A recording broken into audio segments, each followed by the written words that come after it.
Hey everybody, I got a totally whacked out video for you today. It's just an amazing combo, and I mono black. What a color, man! I'm serious. I played on Brawl for a couple days, and it's been really good, and just good on its own. I really don't know if you.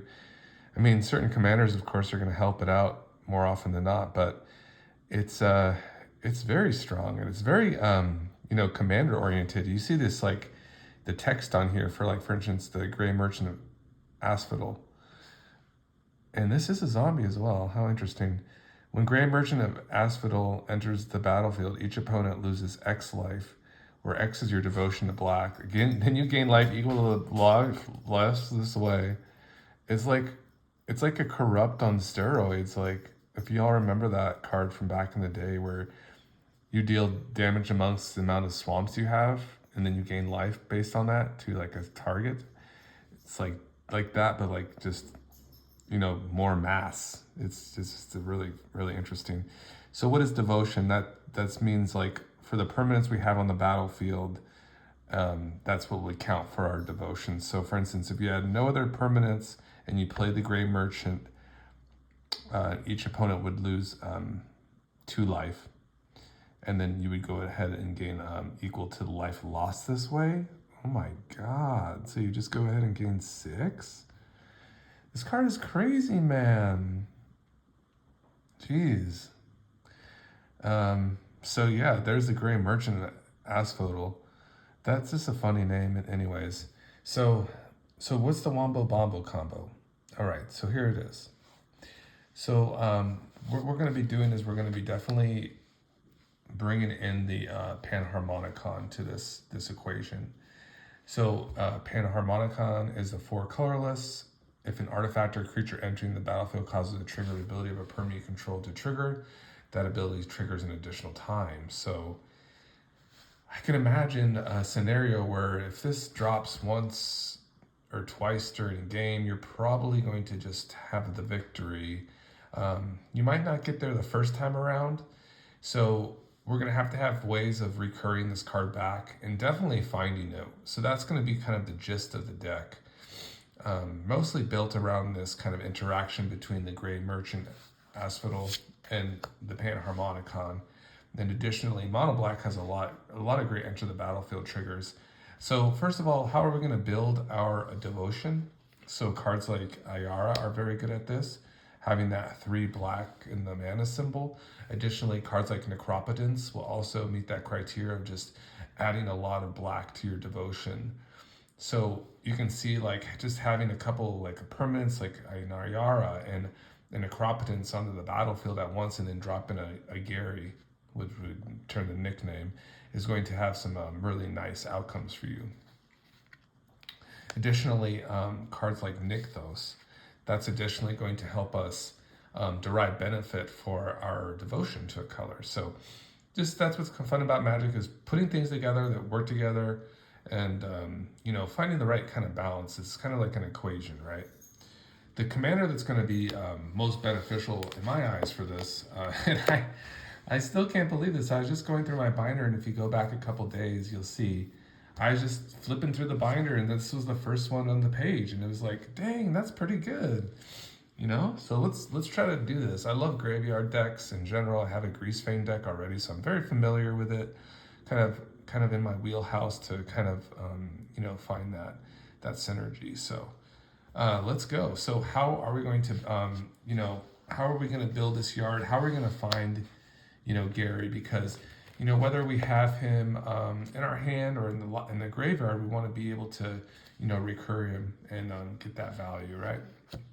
So ways we're going to build our graveyard. Just here we go. For instance, the Egon God of Death is very good.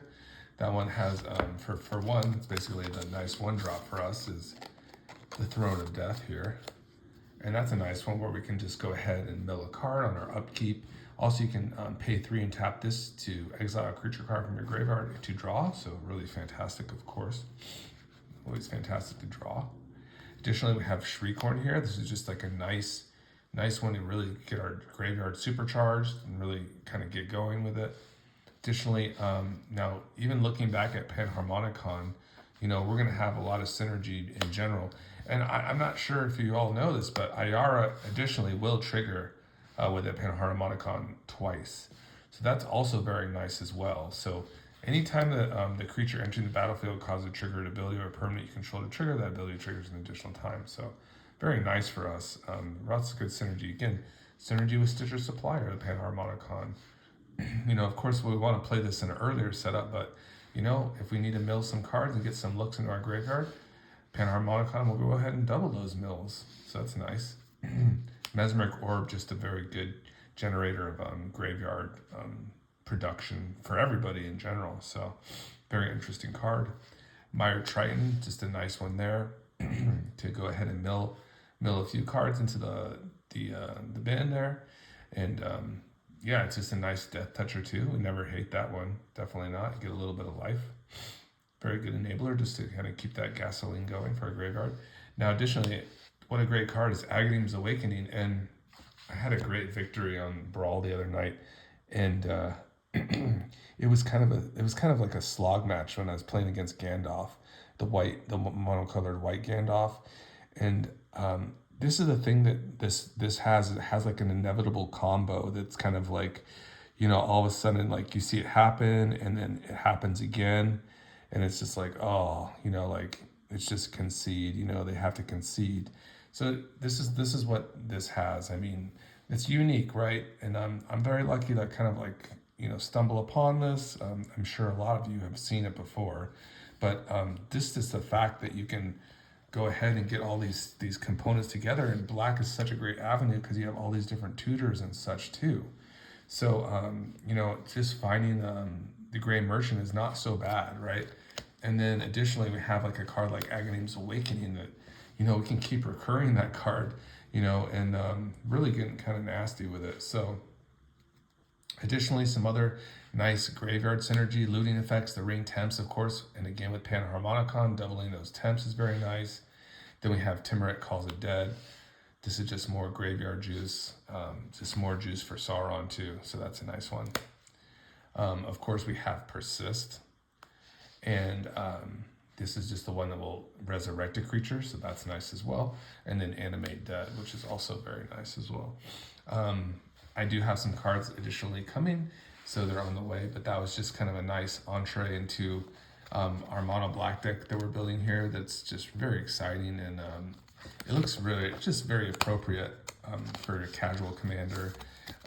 So I've been having a lot of fun with commander in general, just the format. I think it's great, and I really like even the CEDH stuff. I like that it's very proxy friendly too. I like the idea that for me, I think CEDH is definitely something probably my brain would probably likely like to get into.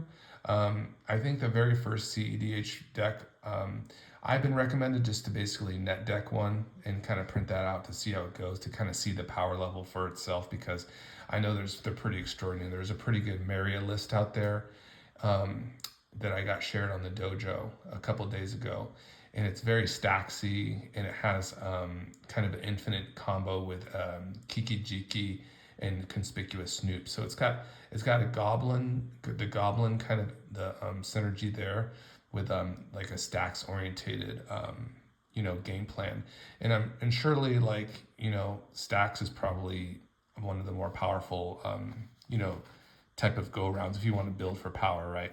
So I think if I ever do like kind of proxy, I'll probably start with that, and I probably do just have some ideas in general, just because I'm very familiar with that commander, to like maybe find some little tiny upgrades here and there, because I have played that commander for so often, and I have definitely found some unique cards for that I think really accelerate it.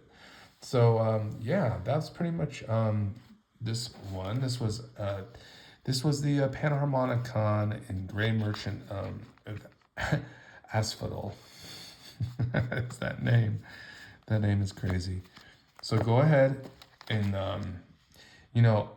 also mono black is I thought it was more budgety, and I think the cards themselves are pretty budgety, right? But the land base is really something. I mean, Yeah, even like an Agadeem's Awakening. This Nykthos here is like a $40 card. That's nothing to write home about there. That's a dinner. So yeah, this card is pretty crazy, huh, guys? And I did make a short about it, and I'll probably reiterate this. So this is a crazy. This is a $40 bill there, and you know, I think I just spent about $50 more on lands, getting the coffer lands. So the Cabal Stronghold and the Cabal coffers. So yeah, I'm just been kind of racking it up with the money. I don't know if I'm gonna get the Urborg because it's like another $40. This is crazy to me, and yeah, it's kind of already getting a little crazy already. So I think this is I think I'll be pretty satisfied here. You know, with the coffer lands and the Nykthos. Geez, the Nykthos is so good, right?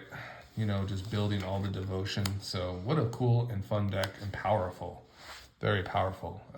You know, for a casual deck, I think it's definitely de facto just the power level of the cards seem very strong. So that's it. Have a wonderful day. Goodbye.